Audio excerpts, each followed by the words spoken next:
So thank you for coming. But I just want, it's by sort of way of introduction again. Um, these topics were planned weeks ago, months ago, even, and sort of as we've talked about context.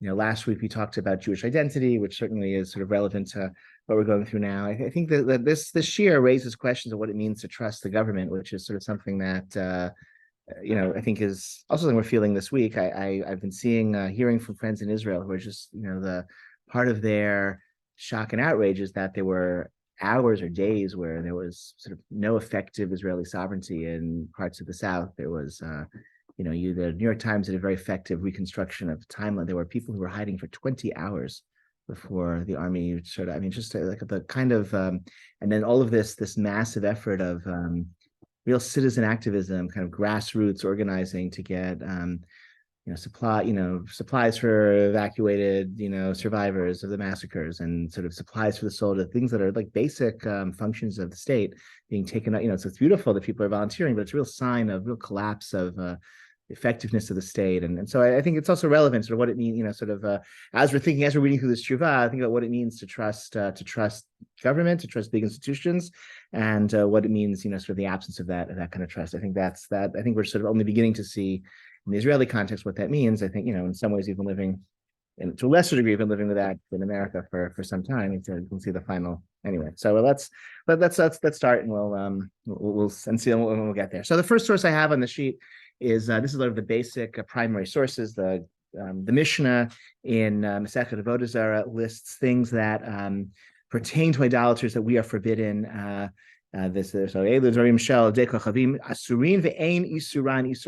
forbidden to consume these items, but there's no isur hana. There's no benefit prohibition. Are you trying to screen share? Because I'm not trying to screen share because I sent you a link to the source sheet. Okay, would it be easier if I screen share?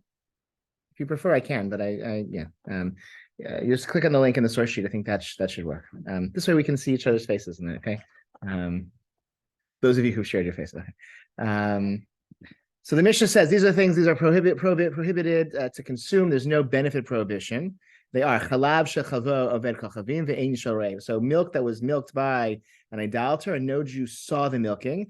Vehapat ve'shemen, and also bread and oil that are made by Gentiles. Rabbi Beitino hitu hashemen, and Rabbi Yehuda Nasi and his beitin, they undid the prohibition against Gentile oil. Vashlakot and boiled things, kashin, shajarchan letet letochan yain v'chometz, these sort of the pickled items that usually have wine or vinegar made from wine in them. V'tari trufa, what's that? That's what the tree trufa is. That's like kind of fish, I think. V'tzir she'ein ba zagak klavit shetetbo v'achiluk. So these are types of fish items, and where there may be non-kosher fishes were mixed in, some kind of brined fishes. Okay, all of these things again are food prohibitions, but they're not benefit prohibitions. These are rabbinic prohibitions. These are not biblical prohibitions, but the rabbi said don't eat these things that were from Gentiles. Okay, so what's the problem with milk? The Gemara asks. That's the Mishnah. Gemara asks, chalav l'mayim yichushay. What are we worried about milk? Imisham ichlufe tahor chiver tamei yarog. If we're worried about switching treif milk for the milk of a treif animal is treif, not non-kosher. The milk of a kosher animal is kosher. That's the basic rule. So if we're worried they're going to switch, so it looks different. Right? Surely, have you all seen pig milk? It's a different color. I'm just kidding. I don't recall that. But no one drinks pig milk. But camel milk people do drink. That's become very trendy. And at least in Illinois, it's trendy. And yeah. I don't think it's great. I have no idea what it looks like. I've never seen it. But it is. You can buy it. The imisham. Okay, and so if we're worried about, so swapping, we don't have to be concerned about, because that can be readily apparent by visual. You can just look at it and tell. And if we're worried about adulteration, they're going to mix in some non-kosher milk into the kosher milk. It still will look white, but they'll mix in some pig milk or camel milk into the milk, or horse milk. Just turn it into cheese, because only kosher milk can be turned into cheese. This, I think, is actually true. Right, and if you can prove me wrong, no, but I think this is actually true. I think scientifically or whatever, you can't make cheese, like the fat content, it only allows cheese from I guess cows, sheep, or goats, and not from any non-kosher animals. So izakai by legvina hachinami. Okay, so if you want to turn to cheese, that's great because then you wouldn't have to be worried. But what if you want to turn it into, if you want to use it for kimcha, some other like non-cheese form? V'nishkol minei kli v'nekum. So take a little bit, take a sample, turn it to cheese, and then you can tell that the sample you got it from was really it was kosher milk. The kaven de betar nami ika nisube jelo kaime leka levekam ala de milta. So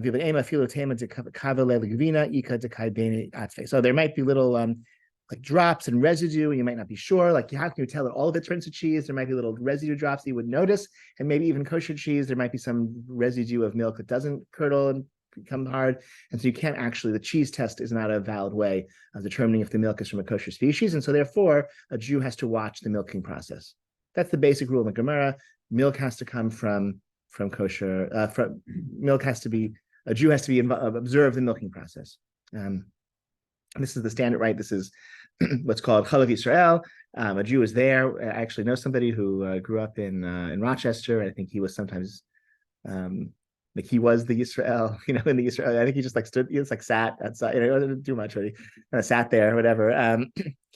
And so this is the basic law that sort of existed, and there are a few like leniencies that come into the Middle Ages. Some suggest like, what if there are no non-kosher animals used for milking in this place where we live and in this herd, then maybe we can be lenient. That's suggested in the late medieval period, but still endures as like as the basic baseline standard. A Jew has to be involved in milking to observe the milking process. Okay. For Moshe Feinstein, 1954. Okay. Here's what he says. He has two tshuvot that we're going to look at. One is longer, one is a little shorter. We'll try to get through them both and then have some things to say afterwards. We'll mostly read in English, okay? Regarding milk sold by companies in our country, okay? Companies, okay? Commercial milk, not like from your local farmer down the street, but like it's for, commercial milk from a corporation that have government inspections. And if they mix the milk with that of a non-kosher animal, they will be punished and their business will be closed. And therefore, they certainly are afraid to mix. This is a great rationale to permit this milk, even without the position of the Pri Chadash, who I think says that he's the one who says if only kosher animals are milked in this country, then we can be lenient. So even without that, the fact that we have government inspections now, and there's fear of punishment if their companies are adulterating their milk, so that's a further ground for leniency. For the principle is that full knowledge is like actual seeing, which he says, Yediya brura hu keriya mamash. This is very interesting. Okay, so if we know, as we have several different examples, some of them are sort of sexual, but sort of interesting, like where knowing something certainly is as though we saw it ourselves, and therefore that counts in place halakhically of actually seeing something. We don't have to see something halakhically if we know that it happened. So what are the examples he gives? We're going to court's knowledge of that's good, right? So the case of a convert's mikvah immersion, right? That's also right. This is not generally done now, but like there's certainly a position that maybe the Beit Din doesn't have to see the convert when she immerses in the mikvah. If they stand outside, they hear a splash, she comes out with wet hair, like presumably she, right? Like it's and that counts as the Beit Din being present, because we know what happened. This is anan sahadi in Aramaic. We can assert something, and that's as though we have knowledge of it. And even the certifying witnesses at a wedding who see only yichud, it's as though they saw sexual relations itself, and the bride thereby requires the full legal status of a married woman to the extent that an adulterer is executed another man's kiddushin cannot have any effect upon her, right? So no one sees the consummation of the marriage. They see yichud, they see a husband and wife living together, and that counts as though right to be sort of a witnessing of their marriage. And even stronger than that example, we find an ansahadi that use an even weaker way in our reliance on the principle that a man will not turn his marital sexual intercourse into an act of znut, and rely on that as a full piece of evidence and trust those witnesses who saw yichud even for lenient ramifications, such as not requiring get from the second husband of a minor betrothed by a relative other than her father, okay? And who never objected, who subsequently reached maturity and tried to marry another, okay? Okay, so that's the case, right? According to the Torah, a father is allowed to betroth his minor daughter. Father can accept kesef kiddushin money, can accept betrothal on behalf of his minor daughter. If father's dead, her other relatives can accept kiddushin on behalf of her while she's a minor. This is, these are very tragic circumstances. This is orphan girls, we're a very precarious situation. So you want to marry them off really quickly. So if the opportunity arose, so the other relatives from rabbinically could accept marriage on her behalf, but that's only Rabbanan marriage. And she has the option of rejecting that marriage when she reaches Mishra. If she doesn't object to the marriage, then she accepts the marriage. And how does that happen? How does she become fully married when she continues to have, as an adult, a sexual relationship with her husband? That's what consummates the marriage and makes it into a Torah marriage. And so she subsequently will accept Kiddushin money from another man. That has no effect. She's already married. Right? The act of the ceremonial Kiddushin was done by her mother or her brother when she was a minor. That's only rabbinic. Another man gave her money and she accepted that money as an adult. That should be a valid Kiddushin. It doesn't count. Not valid at all. She doesn't need to get from that guy because she remained married to this rabbinic husband, and after she reached adulthood, and we don't know that they had a sexual relationship. We don't even know that if they did, that they intended it to consummate the marriage, to be an act of Kiddushin. But we have a presumption that, like, why would they have an illicit sexual relationship when they could have a marital sexual relationship? And that's just an assumption, it's a presumption, and that's enough to even for these lenient situations. So it's sort of a far field, not a, let's say, pleasant topic to talk about, but he's proving, again, to the degree to which our assumptions and our sort of legal principles, we rely on them so strongly, even when they lead to great leniencies. Okay, that's what he's doing.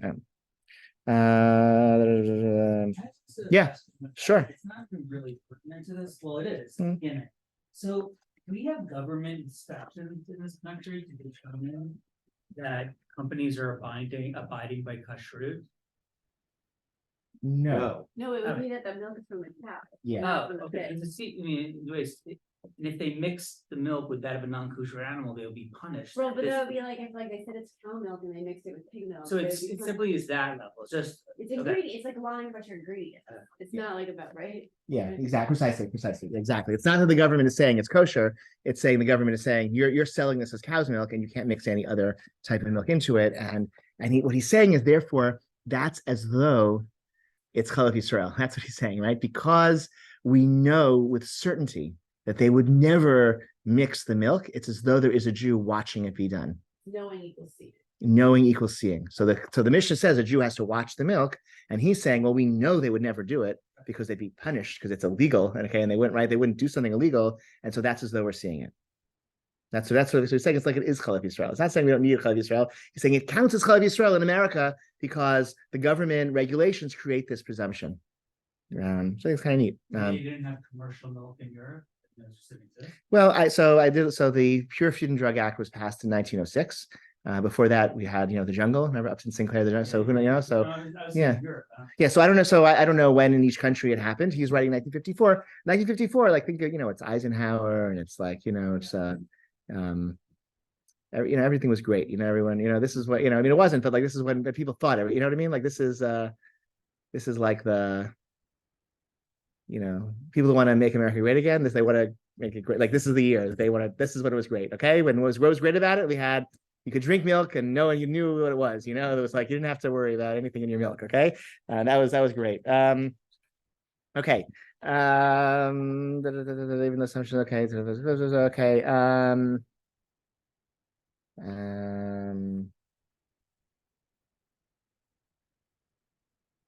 Okay, as it continues on about some of these other Kiddushin cases, we'll go to the next paragraph.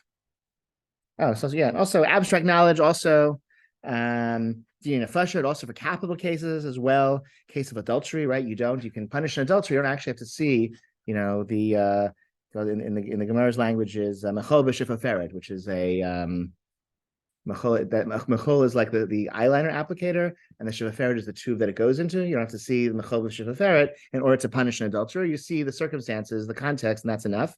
And so a capital case can be carried out based on we know what happened without actually seeing with our own eyes explicitly what happened. What's the eyeliner applicator? It's a metaphor.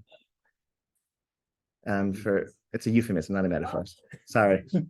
Yes. Sorry. Okay. Sorry. Okay. Sorry about that. All right. So R-rated Shiur. Okay. But again, the Torah, includes punishment for a crime that can never be witnessed, or it doesn't have to be witnessed. And so if we know something happened, that's enough as though we saw it.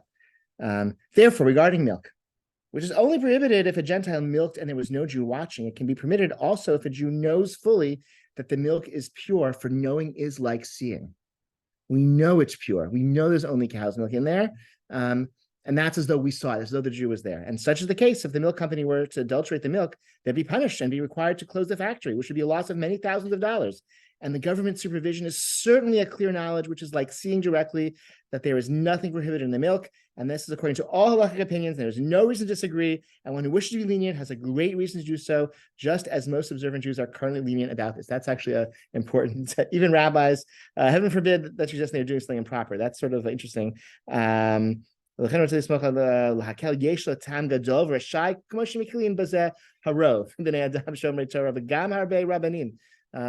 he's saying, so there's also an interesting little piece of information here. He's not changing the status quo. He's acknowledging the status quo and endorsing it, right? It seems in 1954, most observant Jews in the United States were drinking regular milk, including many rabbis. God forbid you would impugn their motives or impugn, right, and say that they're doing something wrong. So what they're doing is fine, he acknowledges. And then here he explains it. So, and if nonetheless a particularly pious individual wishes to be strict, there is no prohibition of yuhara. Yuhara is a prohibition against being ostentatiously from.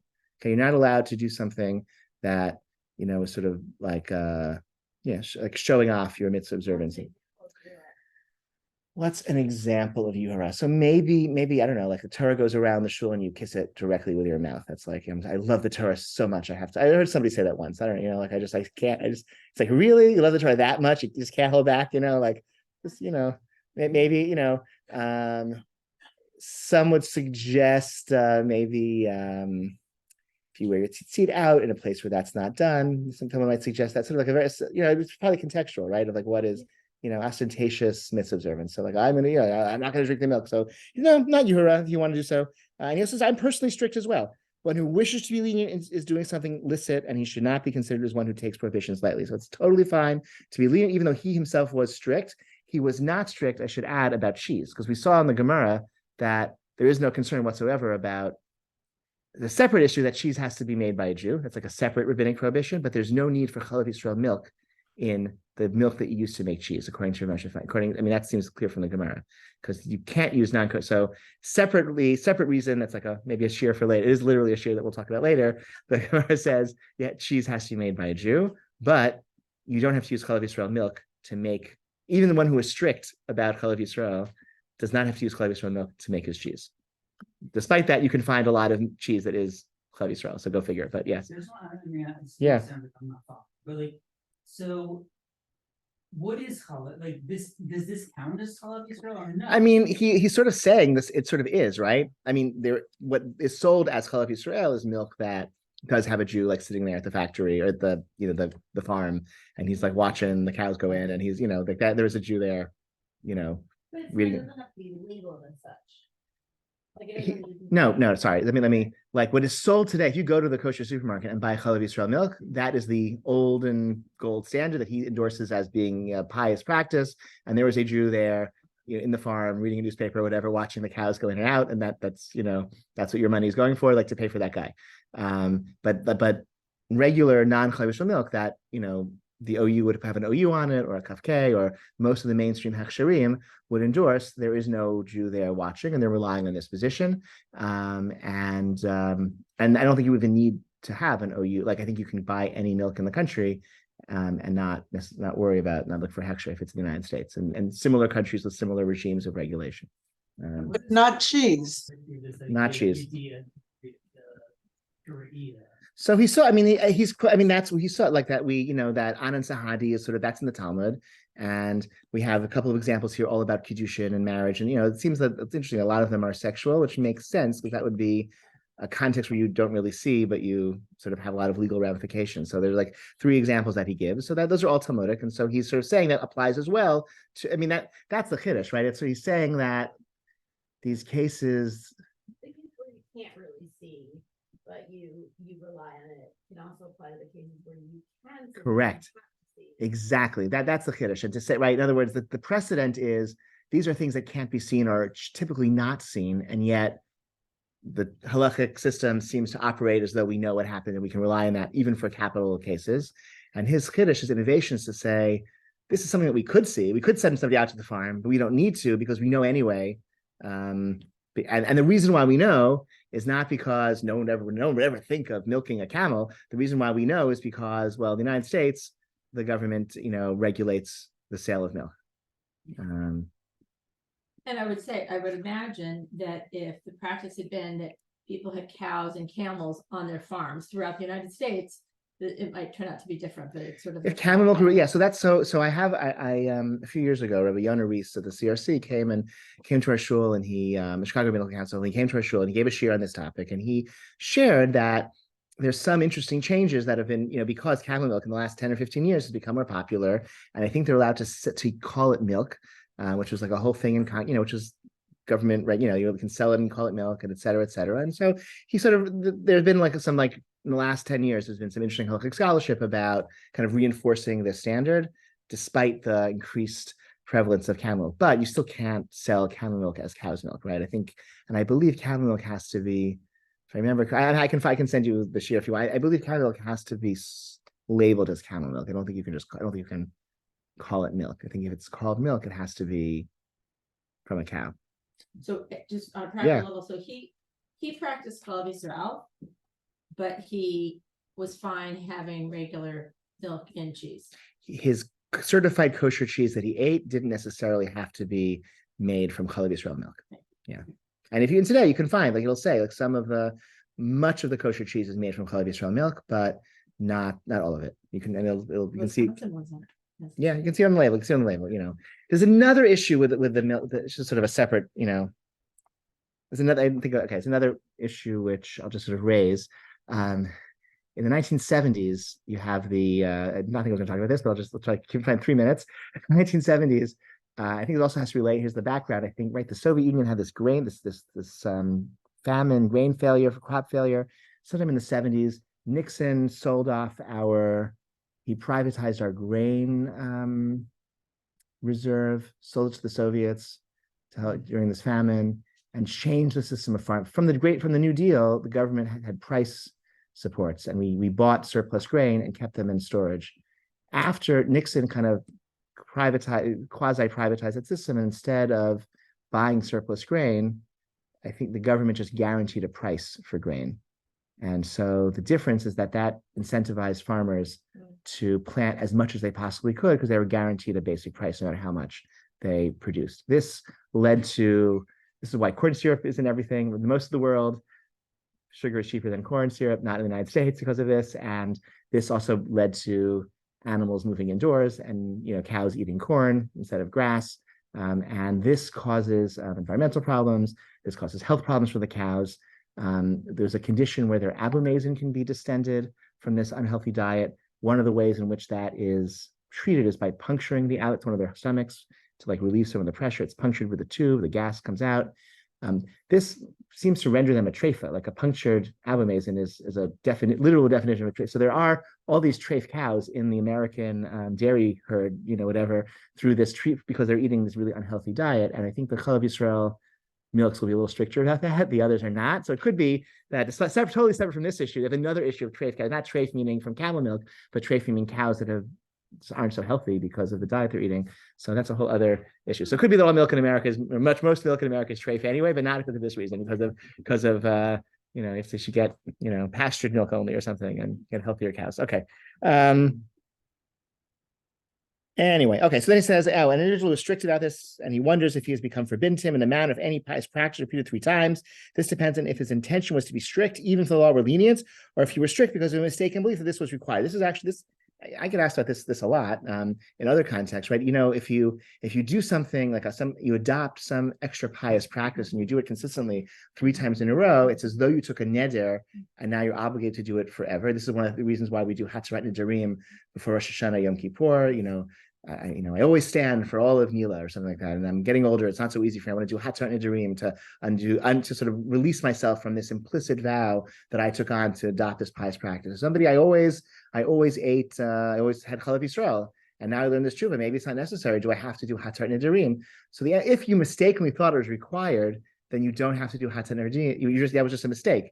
If you intended to adopt it as a pious practice. Now you want to relax your standard, you have to do Hatzrat Nidrim. You have to appear before Beit Din and they have to release you from your neder, your implicit neder, your implicit vow. But if you know, something you do in ignorance, yeah, thought it was required, really it's not. So then you don't have to keep that. Is it separate from Yom Kippur, like just doing the? You could do it, yeah, you could do it. I mean, Yom Kippur is like a custom everyone does, but really, if you actually, and usually everyone just says like this formulaic, anything they may have accidentally, done 3 times, they want to be released from it. But if you actually know that you did something, you probably should explicitly say the thing, and you could do it anytime. People who want to, for whatever reason, they want to change a halachic practice in some way, they will often. Pesach. Pesach. Pesach. People who want to change, you marry into a Sephardic family, you want to kidney out, maybe that could be, that's right, Adrian, sure. Or not kidney out, what do you call it? Gebrux, that's good, yes, gebrux. That's a good one, yeah, that's a better one, yeah, you ate gebrux. So if you refrain from eating gebrux because you mistakenly thought that was luckily necessary, and then so you come to a shiur and you learn, oh, actually this is just a silly chumrah, I can eat matzah balls on Pesach, so then you don't have to do Hatzrat. But if you knew it wasn't necessary, but you adopted it as a pious practice and you want to undo it, so then Hatzrat Nidrim could be appropriate. Okay. Next source. This is the one I think is he's responding to a critic. This is the first one was dated 15th of Sivan, and this one is a few months later. This is the 1st of Av, so just a few months, whatever, Sivan Tammuz Av. So it's like less than 2 months later. Regarding that which I wrote, that I want to be lenient regarding milk sold by corporations, for they are under government supervision, for there is a strong rationale for this, for knowledge is considered like seeing something, and therefore this case is not within the forbidden category at all, for the rabbis only forbade the case where no Jew sees the milking, and we're seeing the milking because we know what's happening. And then Kavod Torato, your honored, Torah scholar, you sent me a response in the form of a government clerk, and the punishment for adultery milk is only $25 to $100. And there's also the possibility that the government inspectors will accept bribes, right? That's sort of like, like the old country. That's what we used to do, right? When the draft officers for the czar would come, and we would, we'd just slip them a bill. But this does not negate the knowledge, for there is no incentive to break the law and risk being punished and the need to give bribes. And since it's illegal to mix milk in this way, then when he wishes to hire laborers to milk horses and camels and pigs, he will need to pay them bribes as well, and also to his own employees, in addition to the government inspectors. For even if bribery is common, it's hard to imagine a mass-produced product that depends on bribery. How could you imagine? How could a corporation do something illegal on a massive scale? It's impossible. It's inconceivable. Okay, for the owners will fear doing something illegal with so many other people involved, and the amount of money needed is a great fortune to bribe all of those people for no profit. So it's a lot of bribery involved, and like, what's the profit motive? Okay, really, it's not as if it's like so much cheaper in the if you're milking pigs. It only makes sense to be at all concerned in a case where only a small amount of non-kosher milk is to be mixed. Thus, it could be done without any employees knowing, but the small financial gains would not be enough to risk the closure of a large operation that is at risk of losing its license if it's caught multiple times. And so, even though we do not make new umdinot, like these sort of umdinas, like a like a what? No, umdina is a like an assertion of like a logical of like we've been discussing, like an umdina, like presumption of new presumptions, the presumption of being fearful, and also the principle you do not need to be afraid of mixing if it's not profitable to mix, are both explicit in the Talmud. So it's not like a new umdina, like we just invented this thing that no one's going to adulterate milk. No, that's not a new, we're not making this new umdina. Instead, we're just relying on the existing presumption that no one would risk closure of their business. That like fear of losing business is a principle that's in the Talmud already, and so that we're just applying that here, especially when it's not profitable. Again, what do you get so little? You have like a bucket of camel milk someone gives you, you're going to pour it into your, it's like it's like not right. Why do that? Okay, and we are authorized to evaluate whether or not it will be profitable to mix. That we can evaluate. And for your suggestion that perhaps we do not need witnesses for kiyum, that we do only need witnesses for kiyum, is not tenable. So witnesses for kiyum, that there are two types of witnesses that we find in Jewish law. There are witnesses who establish facts, and there are witnesses who create, uphold, and create status changes. Right? The witnesses at a wedding are not there to like establish the fact. The facts are not in question. That the Chatan gave the bride a ring. Like that's not a question, but you need witnesses there to kind of make it a formal act of kiddushin. Those witnesses are l'kayem davar. So maybe the witnesses of Chalav Yisrael are not to ascertain what happened and what the ingredients are. And maybe those witnesses are l'kayem davar, to kind of uphold, to make this into kosher milk in some ceremonial ways. No, that's not tenable. For even the Mordechai, this is the medieval scholar, Mordechai ben Hillel, who concludes that when there are no non-kosher animals in the Gentile's herds, nonetheless requires the Jew to sit outside, not to see the milking. This is because the Jew must look to see if the Gentile leaves his herd and brings non-kosher milk, and the Jew must initially look and ascertain the Gentile not have non-kosher milk on the premises from another source. Okay, so the Mordechai says, well, if we know that the Gentile has no non-kosher animals in his entire herd, so that then he says the Jew doesn't have to observe the milking, but he still does have to be on site. So maybe that's because it's like the witnesses are to establish something, but he says no, that's just to make sure that he hasn't like swapped out his herd or another animal hasn't joined. That's also to ascertain. That's also the same purpose. They're not upholding witnesses well. So they reinforces that point. So, okay, thoughts? Yeah, question. Like it's ever like you have to establish something as opposed to prevent something bad from happening. Yeah, so maybe kosher cheese is like that, where we're not concerned about ingredients, but a Jew has to be. And the mainstream position is that a Jew has to be involved in making the cheese, even though we're not really, even in cases where we're not concerned about the ingredients. That seems to be. Why is that? It's like it seems to be like one of these prohibitions about keeping Jews separate and distinct, that Jews should be involved in cheese making, similar to the rule that food has to be food that's cooked by fine food that's cooked by Gentiles, not kosher, unless a Jew is involved somehow in the cooking process. There's a intermarriage prevention measure that's discussed in the Talmud. For something else, right? But it's more of a ritual. The Jew's not there like to make to be. They're not concerned about ingredients. We're concerned about sort of a role of a Jew. And maybe hafreshat challah, maybe separating challah from dough. The dough's not kosher when you make bread unless you separate. A Jewish adult has to separate out a piece of challah and give it to a kohen in ancient times, or burn it in modern times for the dough to be kosher. That's not about ingredients. That's about like a ritual role involved. We're taking Truman and Maasrot, separating tithes for Israeli Protestants Israel. But why does the ingredients of cheese not matter? Separate Shiur. Oh, okay. Yeah. Good. That's a good question. It's a very good question. Yeah. Okay. Let me hear. Okay. What do you? What do we say from the? What tell? Yeah. So I don't want to touch trouble, but A little bit of trouble. Okay. first of all, camel milk is white. Oh. Okay. Not great. Second of all, camel milk can be used to make cheese. Oh no. Okay. And the third thing is there's a 447-page guidance that the FDA puts out, because essentially FDA sets the standards, but states regulate milk. Hmm. And on page 3 of that 447-page guidance, it says, quote, "The word milk shall be interpreted to include camel milk." Okay. That's terrible. Right. Now, Yeah.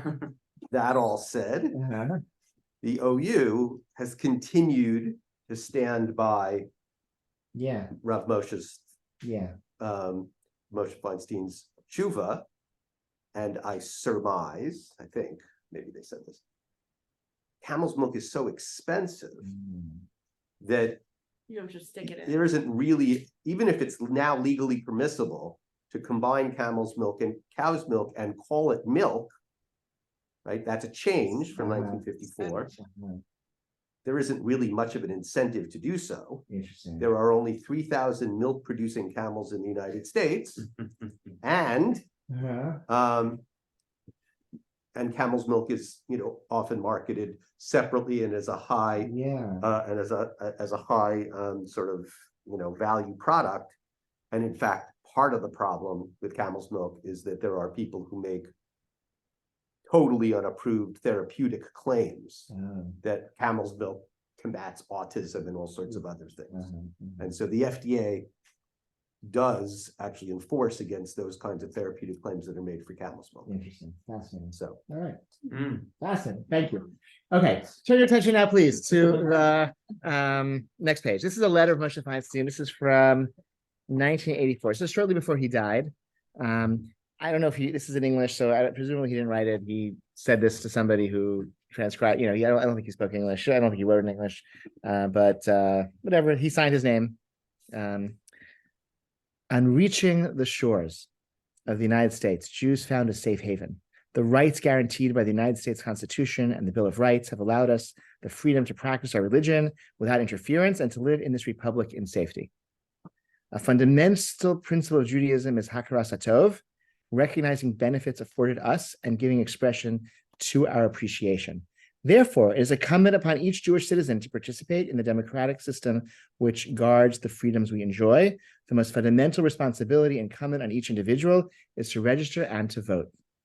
Therefore, I urge all the members of the Jewish community to fulfill their obligations by registering as soon as possible and by voting. By this, we can express our appreciation and contribute to the continued security of our community. This is one of my favorite, letters.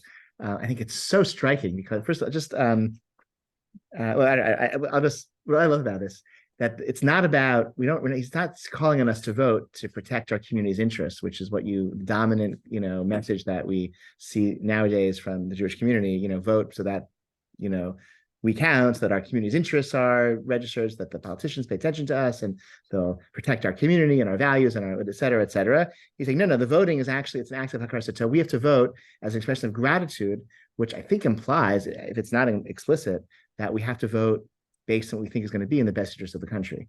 Not necessarily, he's not saying vote in the best interest of our community. He's saying vote to serve the country, which I think means you vote for what you think is in the common good, which is how, the founding fathers thought you're supposed to vote, right? I mean, that's, I remember when I had a professor who, in college, who said that also around this time, 1984, when Reagan said, "Are you better off now than you were 4 years ago?" Our founding fathers, he said, were turning in their graves because they would have thought that kind of naked appeal to individual self-interest was beneath the dignity of, a citizen of a republic who was supposed to vote based on the common good. So I guess, is the country? I'm sorry. Who said that? Teacher of mine, Professor Kloppenberg, James Kloppenberg said that. He was really like, so. Interesting, if you look at the graph. Hold on, we'll get there. Because if you look at the date on the letter, it's a month before the presidential election. Yeah. And barely enough time to register. I'm really curious what the context is of writing this letter, that people have to rush, to register voters. Maybe they're already registered now, they're telling them to vote. I don't, I'm not sure when, I don't know what the registration deadline was. And I think. What prompted I have no idea. I have no idea what prompted this. That it could be that 84, Mario Cuomo, had his like Jewish guy on the ground, reach out to him to try to, it could be like a, some sort of New York City machine guys, like, how do we get the Jewish vote? Let's speak to Moshe Feinstein again to write a letter. I have no idea. It might have been something pretty mundane, but I think the letter is really beautiful. Like, this ideas expressed here are really very beautiful. And I think it's, again, really, really different from what's dominant now, and I think it reflects this again, like this, back to the tshuva. Just there's something so, when I taught this, when I teach this tshuva in like, I've taught it for years now, but let's say in the last 10 or 15 years, it seems kind of people chuckle with cynicism, by the sort of the sincere assumption that, well, surely, if the government says that it's illegal, no one would do it. And like, surely no corporation would risk a fine by doing something illegal, right? Like there's a certain naivete, right, that it expresses, and a certain assumption that like we can trust the government, we can trust big institutions, and the government and business together can create a reality that we can rely on with our ritual lives. And that, and I think this letter too is like we have it so good here. We have to let's participate in this, not to get what's ours, not to get our, tuition rebates for our day schools, but no, we have to like participate in the democratic process to pay back to America and like to vote in ways that we think are going to be consistent with the common good. It's a very, it's sort of beautiful, but it also seems a little bit foreign to like the world in which I live, the world in which we live today. Although he does end it by saying, by this we can express our appreciation, so that's your yes. point, and contribute to the continued security of our community. Correct. So, but that could also be the flourishing country, rising tide lifts all boats, and the country. That means like the security of our community in this country. Like that's just yeah. one thing. Yeah, I don't. To me, this seems very different from what you see like around election time, especially in the Orthodox community. You read like the Orthodox newspapers. There's ads. Like who's going to protect our yeshivas? Who's going to give us more money from the tuition rebates, whatever, all that stuff. It's very transactional, and and which is but that's also a theory of if every community is getting its own, maybe hopefully it all evens out, and but this seems to be a more like sort of theory of Republican citizenship, where you're not supposed to vote for your self-interest. You're supposed to engage in politics with an attitude towards pursuing the common good. So yes, and wrote in the Federalist that factions should count. Right. Exactly. Yeah. No, correct. Yeah. So he was aware that there were factions. Factions, and again, the hope was that with all the different mechanisms in the Constitution, that they would balance each other. Yeah. So Aren't we also taught, to be part of community, and to give tzedakah to our neighbors? I mean, he doesn't say that at all here, but if we didn't register, or we registered and we didn't vote, that would also have a lot of other implications as well, of creating animosity and then. I see. Yeah. Okay. Yes. It's sort of interesting, but this is that it's such a positive, concise manner. Yeah, and Hakaras Tov, it's like that's the part that like America was good for the Jews, so we have to be good for America. And how are we good for America? By voting. So vote in a way that'll be good for America, right? Like that's. Yeah, right. Yeah, exactly. Okay, so just as an illustration of how this is not necessarily the world we live in is different. Here's this, I don't know, this is like, you can find many examples of this. This is from Shiur, Public Trust in Government, 1958 to 2015. So 1958, just after this tshuva, trust the federal government to do what is right just about always or most of the time. You have 80% in the 50s. You have about 20% in 2015. I don't know what the numbers are since then. If I keep asking this question each year, I suspect it's even lower today than it was in 2015. That was like a golden age, right? But so and that's the world we live in. So I think this tshuva seems kind of seems a little bit naive. It seems a little bit, I find it like poignant to read, because it's like, wow, they were so trusting. It was such a beautiful world that they lived in, where people were, on the other hand, I do feel that I can buy milk and trust that it only has cow's milk. I do think there is, it's not necessarily that I trust corporations to do the right thing, or I trust the government to be effective all the time, but I certainly trust lawsuits. They're going to be the very litigious society, which also can, put a little fear into some of these corporations, especially when it comes to food. I think there's like greater sensitivity about allergies and things like that. And so I think food purity is probably reliable, even though the kind of assumptions that like no one would do something illegal seems a little bit naive to me. So that's my sense of like what we're living in. And again, I just sort of thinking about in a much more stark way what I'm hearing from friends in Israel this week, of just the sense of abandonment, but the government abandoned us, so that's somebody who's writing, a public intellectual has been writing about, he's been advocating really strongly that the government of Israel should pause the military campaign and get the hostages out.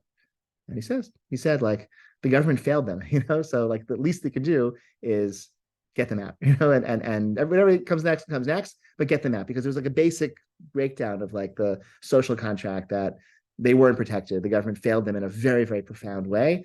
And so now we owe it to them as a society to get them out before anything else, before we, I think that's like one piece of it. And then just all of the, again, this generosity, this like manic generosity of, we're going to send the, things that we're sending to Israel, things that Israelis are doing for them, each other, in the absence of like a functioning government in certain spheres, also just speaks to like just a profound, like, I don't know what the kashrut implications are. It's much more profound than that, but it does, speak to sort of the world we live in, where there's like a lot of distrust and a lot of failure, earned distrust, right? And sort of that, percolates.